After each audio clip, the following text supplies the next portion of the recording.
কোনো এক ব্যক্তি ফেসবুকে এই ভিডিওটি পোস্ট করেন। ওনার ফেসবুকে এই ভিডিওর ভিউ ছিল 1.4 মিলিয়ন।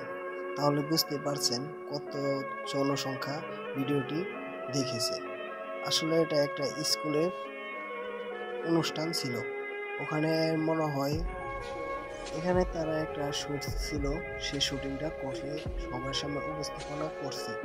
বাট এই ভিডিওটা একজন ব্যক্তি ফেসবুকে পোস্ট করার পরে অনেক মানুষ ভিডিওটি দেখে এবং শেয়ার করে। লাইক কমেন্ট তো আছে, বাট এরকম ভিডিও মানুষ কেন শেয়ার করে?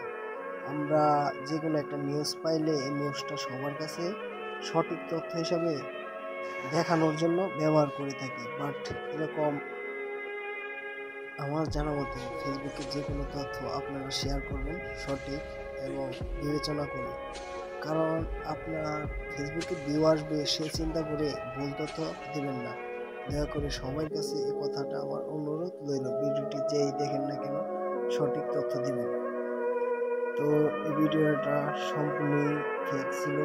তো আছে আলহামদুলিল্লাহ, বর্তমান মা-বাবা আছে এবং সুস্থ হয়েছে, জ্ঞান ফিরছে।